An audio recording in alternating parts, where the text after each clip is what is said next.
बिस्मिल्लाहिर्रहमानिर्रहीम। अस्सलाम वालेकुम नाजरीन, आप देख रहे हैं मेरा यूट्यूब चैनल एस्ट्रोलॉजर मौज़ूम ख़ान और मैं हूं मौज़ूम ख़ान। जिस तरह मैंने हमेशा से आपसे रिक्वेस्ट की है कि आप मुझे मुख्तलिफ़ सवालात कीजिएगा जिनके जवाबात आपको मैं दूँ, तो आज ऐसा ही एक सवाल है। बहुत सारे लोगों ने ये पूछा है जी, एस्ट्रोलॉजी में राजयोग जो ये इंडियंस इस्तेमाल करते हैं, राजयोग होता क्या है और ये किस तरह चार्ट से पढ़ा जाता है। अब हम इसका खुलासा करेंगे। सबसे पहले ये राजयोग से मुराद ये है कि आप अपनी ज़िंदगी में राजा की तरह ज़िंदगी जिएंगे।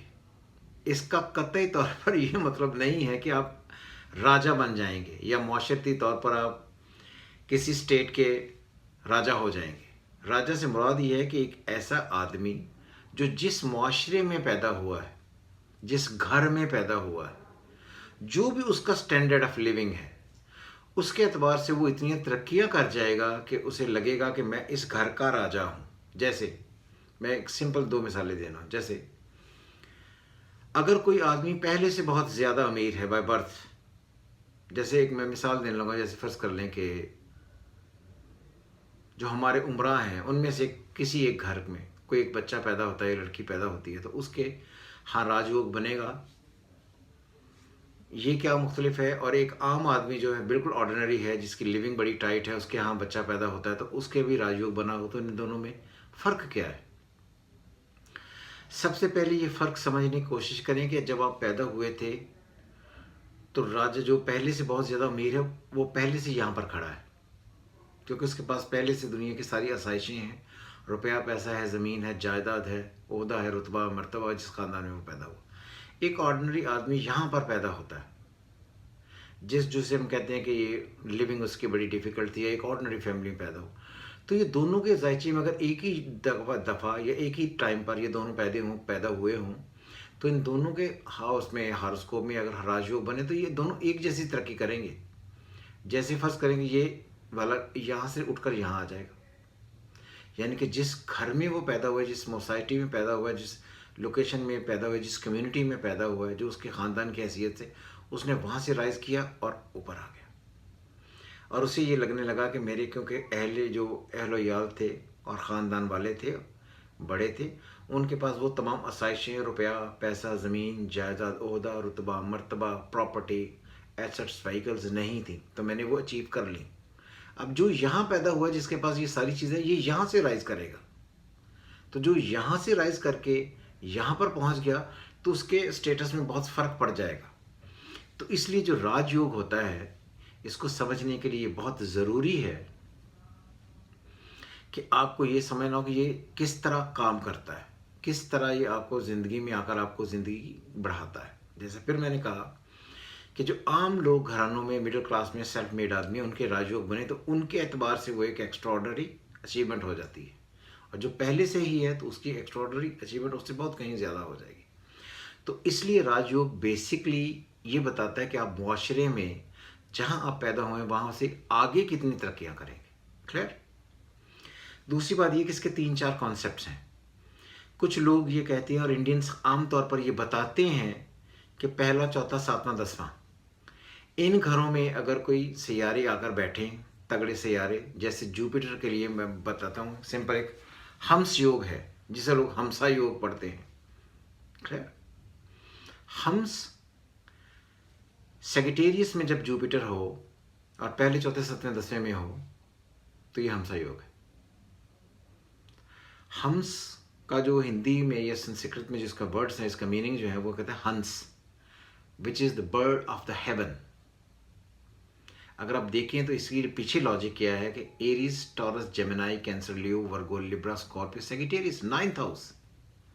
जब वो 9th हाउस को जोड़ते हैं एरीज से तो ये बनता है 9th हाउस होता है अल्लाह की रहमत का, ब्लेसिंग्स का, डिवाइन चीज़ें मिलने का। तो इसलिए जब उसको कहते हैं the bird of the haven, तो वो 9th हाउस से मिलाकर इसको कहते हैं कि अगर 9th हाउस में भी हो जुपिटर अच्छा बैठा हुआ हो तब भी ये हंस योग बन जाता है। क्लियर। ये उसकी एक शक्ल ये है। अगर आप मून से भी गिने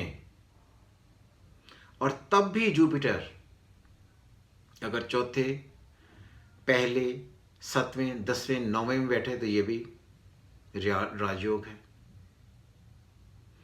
जब सियारे, एक होता है, आप देखें ना जायचा, तो उसके दरमियान में 4 जगह होती हैं जिन्हें कहते हैं केंद्र। पहला घर, चौथा घर, 7वां घर, 10वां घर, केंद्र।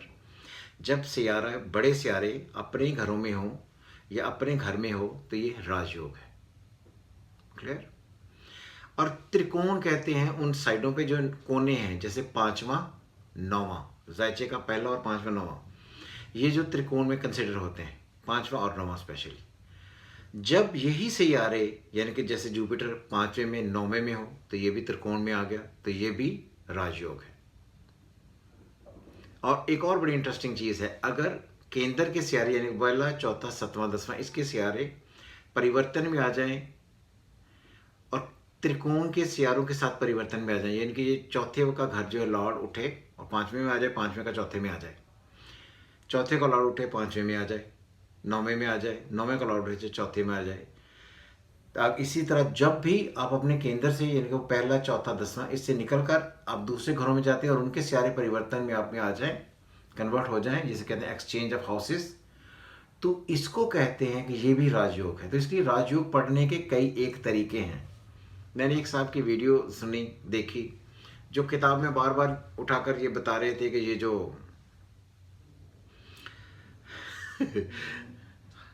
हंसी आती है मुझे बार कुछ भी, इनकम्प्लीट नॉलेज, कहते हैं ना, ignorance is always a blessing. जब बहुत थोड़ा आपके पास इल्म हो, आपको समझ ना आती हो, तो आप बड़ी चीज़ों की किताबों के सहारे लेते हैं। तो इसलिए राजयोग जब भी बनेगा, तो मैंने आपको बताया कि ये इसकी कई एक शक्लें होती हैं, तो उससे ये राजयोग बनेगा। वो बात कर रहे थे गज केसरी योग पर, कि गज केसरी योग जब जुपिटर पहले, चौथे, 10वें, 7वें में हो तो तब गज केसरी योग बनता है। ये कॉन्सेप्ट गलत है। इस वजह से गलत है कि ये तो उसकी एक शक्ल है। जब ये मून से भी पहले, चौथे, 7वें, 10वें में बैठे तब भी ये गज केसरी योग है। सन से पहले, चौथे, 7वें, 10वें में बैठे तब भी ये गज केसरी योग है। फिर सबसे पहले इसमें सबसे ज़्यादा मून इंपॉर्टेंट है। अगर मून निकल कर कोनों में चला जाए और जुपिटर के साथ कहीं भी एस्पेक्ट अच्छा बना दे तो ये भी गज केसरी योग है। मून और जुपिटर आपस में परिवर्तन बना लें, ये भी गज केसरी योग है। तो इसलिए बहुत सारी चीज़ें हैं।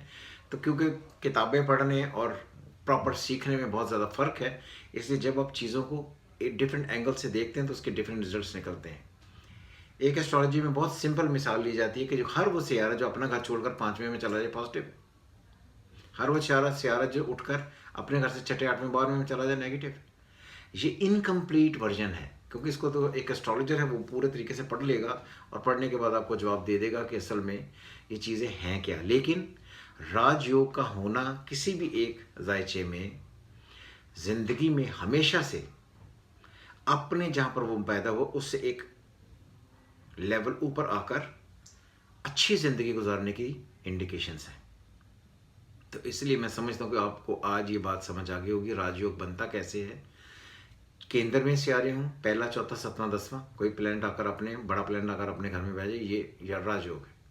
मून से पहले, चौथे, 7वें, 10वें में आकर बैठ जाए, ये भी राजयोग है। कोई सियारा, यानी कि असेंडेंट में अगर आप सन रख लें, मून रख लें, उससे 5वें 9वें में आकर बैठ जाए, तब भी ये राजयोग है। त्रिकोण के और केंद्र के सियारे आपस में परिवर्तन हो तो ये भी राजयोग है, यानी कि आपकी ज़िंदगी में तरक्कियाँ होंगी ही। तो उम्मीद करता हूँ कि आपको आज ये पता चल गया होगा आसान तरीके से कि राजयोग किस तरह बनते हैं और इसको किस तरह पढ़ा जाता है। इसकी अल्टीमेट ताबीर यही है कि जब भी किसी मर्द या किसी औरत के जायचे में राजयोग बने या आपको राजयोग देखना ना आए तो उसके लिए ये तरीका इस्तेमाल कर लें। और ये तरीका आपको ये बताएगा कि आपका राजयोग बना हुआ है, जिसकी वजह से आप अपनी ज़िंदगी में स्यारे की ख़ास उम्र पर को पहुँच कर ओहदा, रुतबा, मर्तबा, status, honour, respect, property, assets, valuables, gains, successes, ये सारी चीज़ें आपको मिलने वाली हैं। तो राजयोग का किसी भी कुंडली में होना हमेशा से बेहतर होता है। उम्मीद करता हूँ कि आपको राजयोग पढ़ने की समझ आ गई होगी। इसके राजयोग के और भी कई तरीके हैं, मैंने तो अभी सिर्फ आपको 4 ही तरीके बताए हैं जिनसे आपको ये समझ आ जाए कि राजयोग बनता कैसे है और उसको पढ़ते कैसे।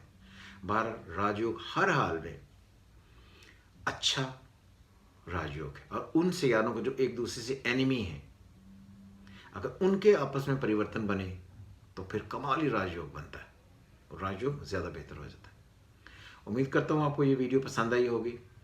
हमेशा की तरह अपने कमेंट्स भेजना ना भूलिएगा।